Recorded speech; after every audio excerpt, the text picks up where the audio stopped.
पूतना 7 शक्तियां उठा के ब्रज में लाई थी, उन शक्ति का पुनः ब्रज से अपने पिता के घर पहुंचना, नारद जी की लीला।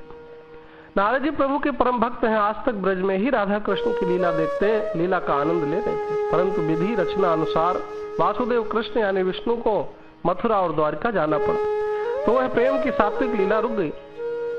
भक्त को तो प्रभु की लीला चाहिए, फिर चाहे कैसी भी लीला हो। भगवान श्री कृष्ण की प्रेरणा से वे कुंडनपुर पहुंचे। चंद्रावली कुंडनीपुर में रुक्मिणी बनी। भीष्मक ने उनका स्वागत किया, आसन दिया, नारद जी को जलपान करा। भीष्मक व रानी जब से 5 वर्ष की रुक्मिणी को रीछ उठा ले गया, तब से दुखी था। उनकी उदासी देख नारद जी ने उदासी का कारण पूछा। दोनों ने रोक के अपनी व्यथा बताई। आप तो देवर्षि हैं, हमें बताओ हमारी पुत्री जीवित है, हमारी पुत्री कहाँ है? नारद जी कहते, जो रीछ उसे उठा के ले गया था वे साक्षात ब्रह्मा जी का अंशावतार है, आपकी पुत्री लक्ष्मी का अवतार है। अतः श्री कृष्ण यानी विष्णु प्लस गोलोकवासी श्री कृष्ण दोनों मिले तो कृष्णावतार है। अतः उन संग लीला रचाने के लिए रुक्मिणी को गोकुल ले गया था और प्रभु की स्वरूप शक्ति, अचिंत लीला शक्ति, योग माया साध्वी पौर्णमासी को दिया था।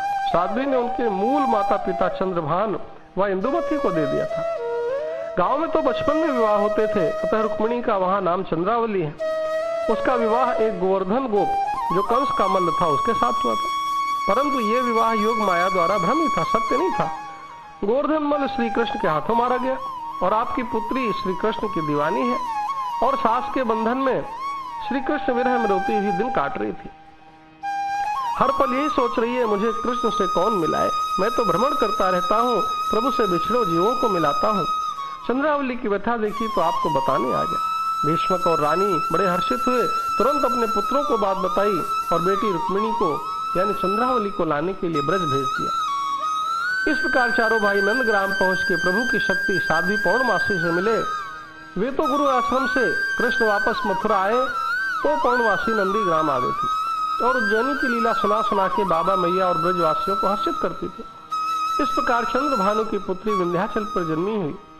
लक्ष्मी विदर्भ की नदी में गिरी, भीष्मक को मिली और कैसे रुक्मिणी बनी, कैसे चंद्रावली बनी और पुनः रुक्मिणी कैसे बनी, उसी का हरण करके श्री कृष्ण ने उन्हें अपनी प्रमुख पत्नी बनाया। ब्रज में राधा प्रमुख थी, चंद्रावली ने, वहां गोलोक बिहारी की प्रमुख प्रेमा भक्ति थी।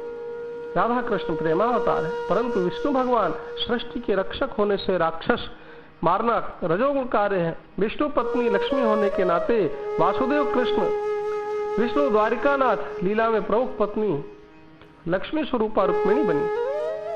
दाऊ का विवाह रेवत राजा की पुत्री रेवती के संग में हुआ। आगे प्रसंग आता है गोपी चंदन प्रसंग। रुक्मिणी जी के ब्याह में मार्गशीर्ष मास में कृष्ण और रुक्मिणी का विवाह हुआ। ये शादी माधोपुर में, जो द्वारिका का ही एक स्थान है, वहां पर हुई। श्री कृष्ण ने उद्धव से कहा, अगर नंद बाबा और मैया नहीं आएंगे तो मैं शादी नहीं करूंगा। ब्रज में पत्र लिखो, उन्हें बुलाओ। ब्रज में बहुत दिन तक दाद द्वारका से संदेश वाहक आया और कृष्ण रुक्मिणी का विवाह का न्योता दिया। ब्रज में तुरंत बात फैल गई, कृष्ण ने सबको विवाह में बुलाया है। बाबा मैया सोचते हैं मेरा लाला ब्याह कर रहा है, हमें बुलाया है, परंतु ब्रज में क्यों नहीं आता? कृष्ण ब्रज में नहीं आएगा तो हम द्वारका नहीं जाएंगे। वृषभानुपुर में सर्वत्र ब्रज की बातें होने लगी। कृष्ण ने वहां जाके विवाह किया, श्री राधा को क्यों नहीं याद किया? अंत में प्रेमी दिलों में यही निश्चय हुआ कि कैसे भी हो हमारे कृष्ण सुखी रहे। बाबा ने सोचा हम अनपढ़ गंवार ब्रज छोड़ के आज तक कहीं नहीं गए, विवाह के दिन यही हम ब्रह्म भोज करा देंगे। अतः उत्तर भी नहीं दिया। लगन का दिन आया, गोकुल से कोई उत्तर नहीं आया। दोनों भाई समझ गए, दोनों भाई ब्रज में आए।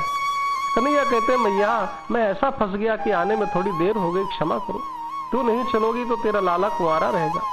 मैया ने लाला की नजर उतारी। बाबा मैया गोप गोपी सब उनके संग द्वारका गए। ब्रजवासियों को निवास स्थान अलग से दिया। बड़े धूमधाम और उत्सव से शादी हुई। ब्रजवासी रुक्मिणी को पहचानते हैं, अरे ये तो हमारी चंद्रावली है। इसलिए श्री कृष्ण चंद्रावली की जोड़ी देख के सब हर्षित हुए, क्योंकि चंद्रावली रूप में दूसरी राधा ही थी, क्योंकि दोनों विंध्याचल के यहाँ जुड़वा जन्मी थी। गोपियां तो अपने प्रभु का विवाह देख इतनी हर्षित हुई कि अति आनंद में अपना श्रीअंग तक त्याग दिया। उनके श्रीअंग पिघल गए, श्री कृष्ण चरण में लीन हो गई। उनके श्रीअंग की मिट्टी ही गोपी चंदन कहा गया, वह स्थान गोपी भूमि कहा गया। गोपी चंदन को ब्रजरज ही समझे। जो उसे सिर पे लगाता है, यमराज उसके द्वार के सामने नहीं देखते और वह गोलोकवासी बनता है।